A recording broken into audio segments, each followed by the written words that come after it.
Welcome home, fans. How we feeling? Well, I know someone who isn't feeling too bad. So it's been a couple of days since the Welcome Home Spring update came out, which words cannot describe how much I loved this update, so a screech will suffice. But there was a lot to uncover, a lot to unpack. I did do a deep dive into the website update, so if you haven't seen that yet and haven't looked into the update, definitely go check that out so we're all up to speed. But there are a lot of new storylines going on with this update. We've got Julie going through her thing. Wally is now missing and is trying to connect with us and has something weird going on with him. And in other news, W is drinking 50-year-old soda, still receiving mysterious packages with goop on them, and is just going through a lot. And after I posted my last video, I got so many comments with so many amazing theories. And since a few days have passed since the update, I thought today would be such a great day to sit down, digest everything, and dissect everything from this new update and go through some of your fan theories. I also have a few things I want to discuss myself. So sit back, relax, get yourself a coffee. Or if you don't like coffee, get yourself a tea. Or if you don't like tea, get yourself a water. Or if you don't like water, literally get any other beverage. Get cozy, because we're about to take a deep dive into this update. This coffee's lacking sugar. Starting off strong, we have this comment from Divine Yet in Pain. I said it on Twitter, but I'll say it here too. What if the portal was how Wally could communicate with us and see us? Now that it's blocked off, he can't see us, therefore explains why he isn't looking at us on his page and why he's missing. Maybe he finds comfort in seeing us, but now that he can't, he's freaking out. Do you think that the spiral portal in the neighborhood definitely has something to do with Wally being able to reach out to us? I mean, it's been a common theme throughout many updates. Also, notice how Wally has a spiral in his hair. If that's not telling you something, I don't know what is. With the employee only page that was in like the beginning, I don't even know how many updates ago that was, but the employee was seen to have drawn these spiral things with like a goop coming out of it. So I definitely think that the spiral is very symbolic in Welcome Home. I don't know exactly the specifics, but I do agree that it definitely has something to do with something. It could explain why he isn't looking at us on his page. I do find that like very odd. I'm wondering if W had something to do with the reasons why he's missing, because I think W was talking about on the awayfrompryingeyes.net page how like there were certain patches put in place that way they wouldn't be like influenced by, you know, whatever is inside of Welcome Home. But as of now, we don't have too much detail. I think that's all slowly uncovering in terms of, you know, how W's relationship plays in with Welcome Home, how the website plays in with the real world. I think slowly that's becoming more uncovered, especially with the Away From Prying Eyes website, which I love it so much. I love the employee storyline. I said it in all my videos, but I really like this like sort of secret website account route that we're taking. Ivory81 commented, a detail I found interesting that isn't that important is Wally saying bless this mess in the radio broadcast. It's likely just a callback to his scrapped religious theme, but it really stood out to me for some reason. I want to say I feel like there's still some vibes of that in Welcome Home. There's definitely something culty going on, or at least in my opinion, I think there's something culty going on. I'm not quite sure, but I also do kind of get that vibe with some of the radio broadcast audios that we have gotten. I want to bring up another point, bounce off of this a little bit. In terms of scrapped theming, I came across some of these tweets that I thought had really good points because I was kind of thinking about it myself. However, take this discussion with a grain of salt, because I am going to be mentioning artwork and themes that are not canon. I'm referencing some old artwork from Clown's website that was said to be not canon. So again, take this with a grain of salt. But I saw people on Twitter kind of point out these connections. First off, I saw this comment from, I think this says Birthday Batons. My screenshot kind of cut it off. So I don't know if this clown drawing has anything to do with the new update, and especially the video where Julie can't make the strange flower bloom. And I emphasize when Julie changes her voice to a more human one. I mean, so as you can see in the image, we have like this person behind Julie holding, I think that's a hammer, with goopy goop coming off of it in a field full of flowers, and there are eyeballs on the flowers, which again, this image is not canon, but I do see like the theming, but it definitely reminds me of the new update and got me thinking a little bit, especially with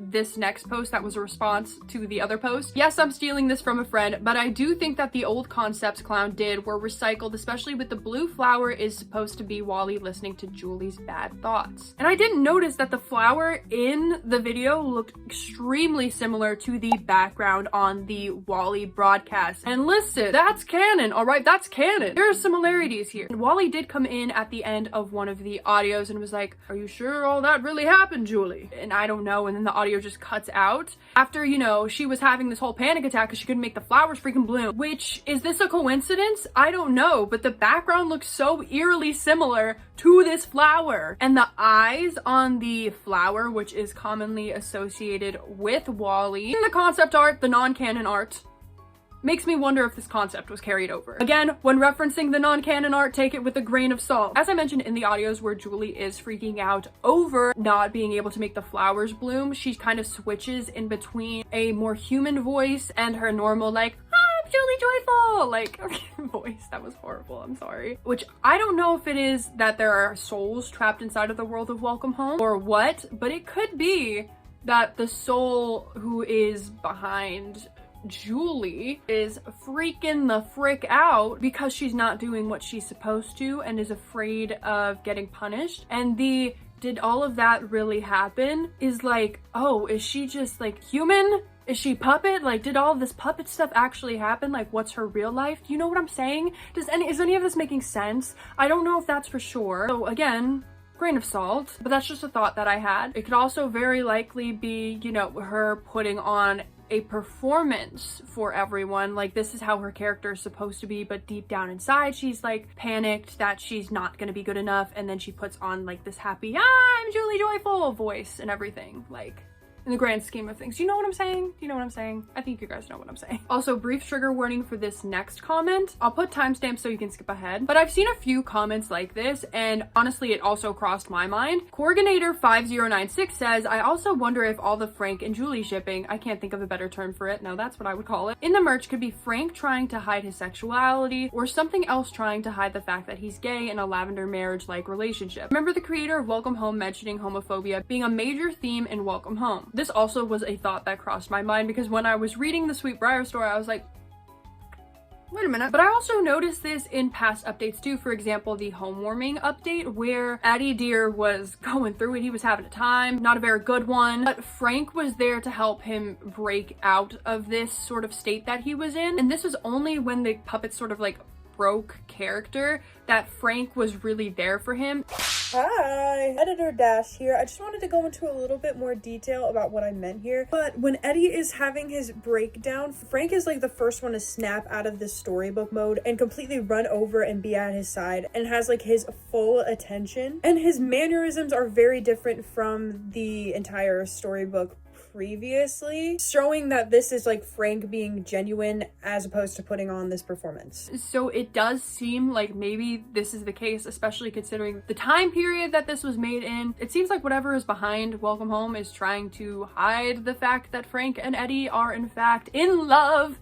I love them very much. There's also this other comment from Savannah Myers 1024. "I think the flower symbolizes romantic feelings. The showrunners expect her and Frank to fall in love, a budding romance, but it'll never really bloom. No matter how hard she tries, she can't force it, but she's afraid of what might happen if she doesn't follow the role they've written for her. It's like an arranged marriage. I heard those are common in some cults," and that is again a very good point. Whoopty-Cloud9044 says, "The thought came to my mind this morning. Julie's siblings seem nice, but they have a judgy side. Whenever they talk to Frank, they nitpick the way he looks. What if her siblings do the same to her? Julie doesn't fit into the standard way rainbow monsters are supposed to look and may have a harder time with using her powers compared to them. The flower incident, for example. That's probably why she moved and refuses to be in the band. She wanted to get away from being judged and having to live up to expectations. Sadly, it's still happening. Barnaby makes fun of her all the time, and Sally keeps trying to push her into a relationship with her best friend, which she's clearly not comfortable with. She tries so hard to be chipper and liked by everyone, but it's not helping. Also, I think her other voice/personality is either the thing she tries not to say slipping out or is her unmasking." And that is a very, very good point all around. I agree. Also, I really like this comment. Newbie Gamer Lover 4767 says, "I kind of want to punch W for drinking that Joy soda.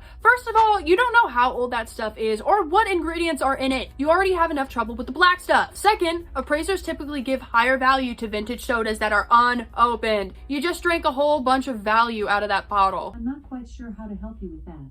Yeah, I'm not quite sure either. Okay, we also have this insanely detailed comment, which I'm going to read through because anyways, this update is wild and I have many thoughts and theories, but instead of writing an essay, I'll do bullet points. Sorry, it's still pretty long. Don't apologize. I'm living for this. One of my favorite things about posting welcome home content is not only do I get to fangirl about it, but then I get to read through all of your comments and you guys have discussions in the comment sections, and it makes me very happy because I'm like, yay! 1. Julie seems to be an atypical rainbow monster given the physical and social descriptions given to us in What Makes the Flowers Bloom, with her having small horns and being pink, blue, green, yellow, and orange, and maybe more, all at the same time rather than a single hue like the rest of her siblings, as well as her family issues shown, a Darling broadcast with her avoiding being the drummer in the band by hanging up, just so she doesn't have to talk about it. I think a lot of Julie's storyline in this update has to do with her feeling like she's not good enough as a rainbow monster, and in general, like especially with the flower audios where she's freaking out because she can't make the flowers bloom. I think it's because she thinks that she has to be perfect, and there's this insane amount of pressure on her. 2. The strange flower that won't bloom looks like the Marlowe logo! I didn't even think of that. As well as the weird black blotch in the sky being the same shape as said logo. Also, the black flower is on the Floriography board game. Guys, I'm actually an idiot. I totally didn't even see that. Good on you for pointing that out. Also, for context, this next part has to do with one of the links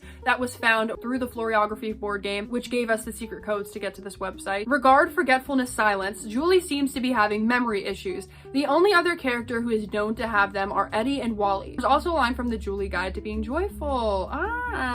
4. Speaking of that storybook, that thing is full of secrets. There's a strange eye on the portrait. My suspicion is it's the Buggle, the weird dog toy, given it has 3 other appearances this update. The smear also looks a bit like an open flower. Maybe it could be the black flower. Julie says, I bet he could paint you with his eyes closed if you asked. I bet you'd come out looking funny though, laugh strangely, or both, but we can't be sure. I do think that the eyes, especially when it comes to the Julie audios, is something looking in and watching her, whether that be Wally, whether that be home, whether that be something entirely different. I do think that has some strong symbolism. Again, comparing it with the flower and the background of the Darling podcast, I think there's some connection there. 5. These cut audio and missing page, which given the context of the pages, it's between should contain Frank and / or home. And I want to pause here for a second because there is a point that I forgot to mention in the last video. There are missing pages in the storybook, and a member of our Discord server, link in the description, actually sent me a link with an image of Frank looking very, very distressed. Which obviously, putting 2 and 2 together, it seems like this might be one of the missing pages from the storybook. So that has me wondering if there is potentially more. If anyone has found anything, please let me know. I would love to do a follow-up. 6. The pie Julie made with Poppy has belladonna in it, otherwise known as a deadly nightshade. Is that the thing from Zootopia? You can see it on the plate, and with the fact that there is also a mysterious burial mound near the far left of home between Frank's flowers and Barnaby's house, which to me begs the question, is someone already dead or is gonna die soon? Good question. Julie, thanks to the flower, grows extremely paranoid to the point she talks about getting rid of the flower,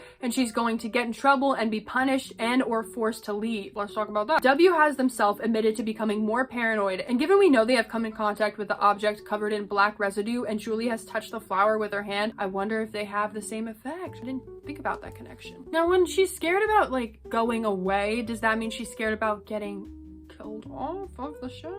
I have thoughts. Like, let's think about that. I just want to think about like what is going on inside of Welcome Home. Like, how did they end up here? Are these souls or what? Someone tell me, I need to know. Granted, I do think that with W, I think the more as time goes on, the more that they'll interact with Welcome Home. Now, here's my theory. I think that maybe instead of being scared of the ringing and everything, W is going to try and communicate with it more in future updates, because as of right now, you know, they're trying to sort of like get rid of everything, like just shut everything out. But I'm wondering if they're gonna be like, okay, well, clearly this isn't going away, so instead of just trying to hide from it, I'm gonna embrace it and talk to these entities and figure out what is going on. That's my theory for maybe a future update.